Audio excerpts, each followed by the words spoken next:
My Silence. This is Janie McCormick here today with you.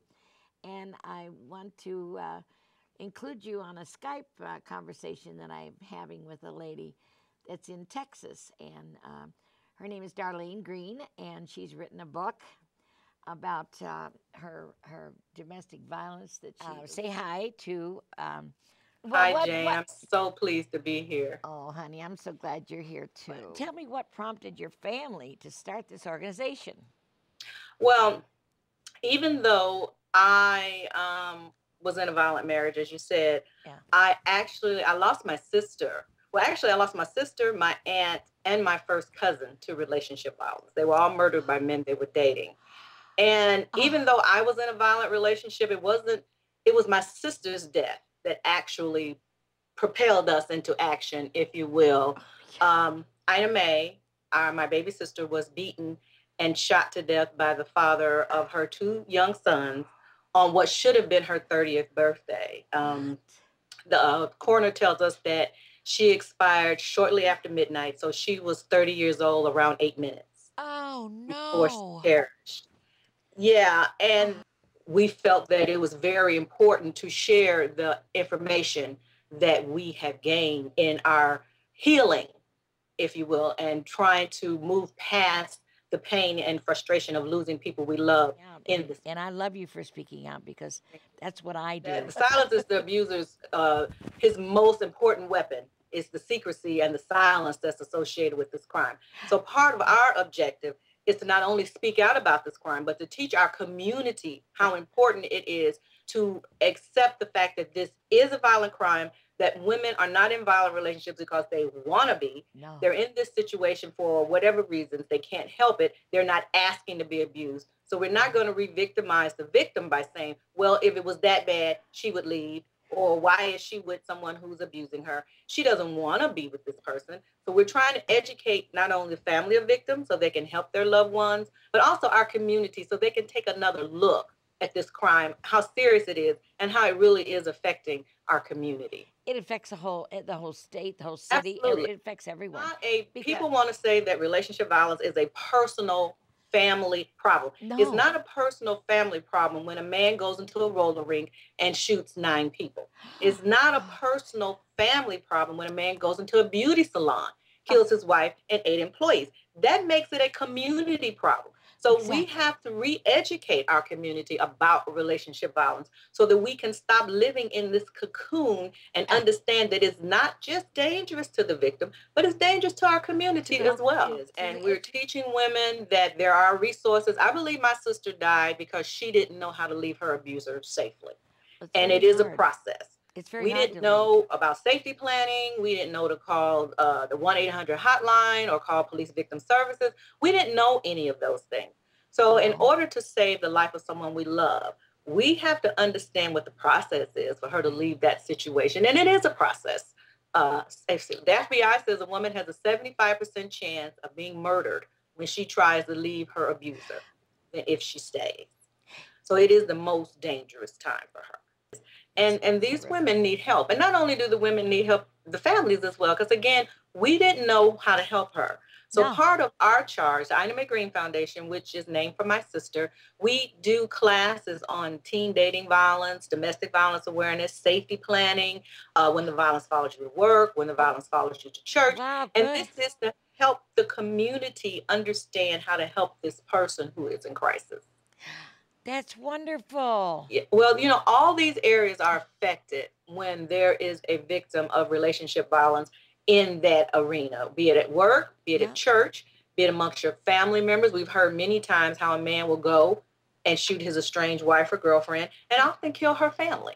So this is a real important issue that our society cannot continue to ignore. I agree with you. I agree with you full-heartedly. It's got to start taking a forefront. I just heard, I don't know if you heard this, that they shot down some type of funding or something for domestic violence. They are trying to change the laws. They don't want to include some medical help for victims. They're trying to not continue help and services for immigrant women Oh who my flee their God. abusers and come to our country for sanctuary. Oh my Our God. government is trying to not to continue to support that process. So yeah, there are a lot of things that we are fighting for and continuing to fight about Will to you keep tell me women how I can join in this fight physically? safe. I mean physically. So how I can stand up and come there, march, whatever I need to do. Well, the Whatever National I need to Coalition do Against here in Domestic Violence Minnesota. always sends out bulletins about when it's time to call your congressman. So I'll forward that to you. Forward And that when to it's me. time to vote, or And if then there's I'll a get all these petition, other ladies and organizations to do the same. yes, that needs signing. So they send out a mass email, and we all get our groups and our organizations and people in our Okay. community to sign the petitions, Yep. to call our representatives Okay. in Congress to let them know how we feel about this issue so that they cannot ignore it. So I Right. will make sure I forward those to you so that you can Please do. be aware when it's time to raise your voice. I'm raising it, honey, every minute I get a chance. You know, Janie, I'm raising my voice Yeah, anytime I and get that's a what we chance. need, Jane. We need people like you who have a voice, who can speak out and reach thousands of people at one time. Because again, this crime has been cloaked in secret for far too long. Hey, wait, There amen. are Way many too women long. and children, and that's what people don't understand as Yeah. well. There are 10 million children in our country living with domestic violence. I know they are. I know Yeah. that's true.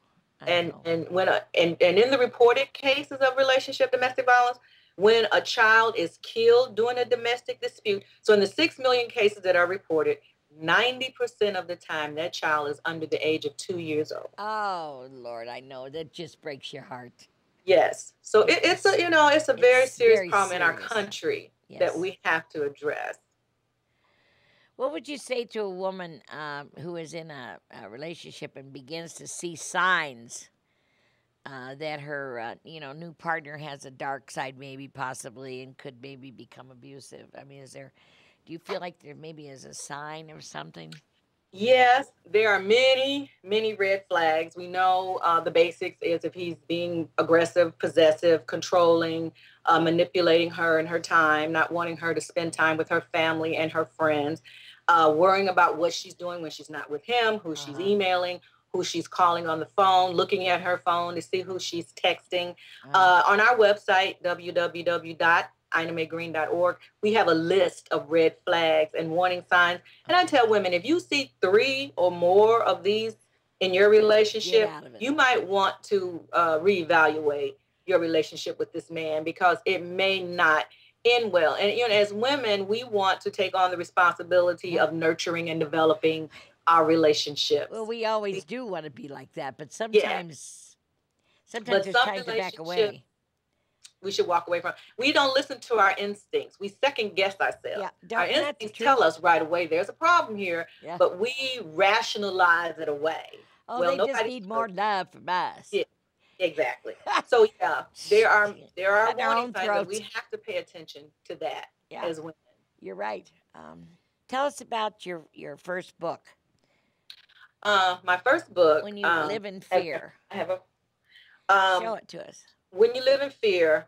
I wrote this book again because I realized that my sister died because she didn't know how to leave her violent relationship. So this book is a how-to self-help book. It tells Oh, a woman from start to finish what to do to yeah. get out of a violent relationship. It has a list of resources Oh, in the good. back for all over the country, even immigrant women, Oh, to good. find help and places they can go, people they can call, things they can do to get out of this violent relationship. And it even tells you how to address it at work if you are Oh, in a that's violent relationship, wonderful. how to talk to your employer about what you're going through. This is the Oh, book about my family. that's your family. This is the one about my cousin, my aunt, and my sister. It tells their story of what happened to them leading up to their murders. Oh, And each one situation is different. Yeah. And it talks about the scenario. For example, the man who killed my aunt stalked her first. He stalked her before he murdered her. So I talk about stalking and different types of stalking and how to get help if you're a victim of stalking. Again, we talked about Ina May. What she needed was safety planning. So I talk about if you're in that situation and how to help someone you love if they're right. trying to leave a violent How relationship. to help And then them. my cousin Maggie She was murdered in a house full of people. We were all in the house. No way. Yes. And it talks about there are no guarantees with relationship violence. You can't take anything for granted. No. So don't think that if you're in the house with your family or your father or your brothers that you're safe.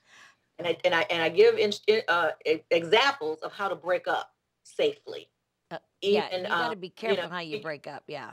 Yes, how to break up, how to get out of a violent relationship safely. You better have it planned weeks before.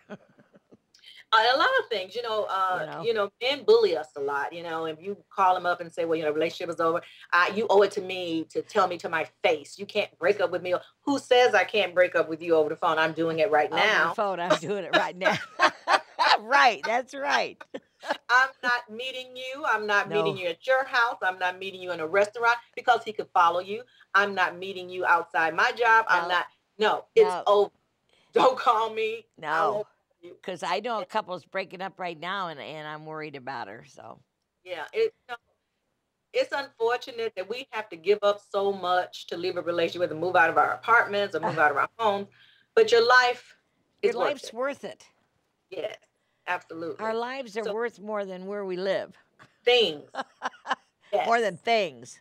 Yes, and that's where a lot of women get confused, and I was too. I don't want to leave my house. I don't want to leave my stuff.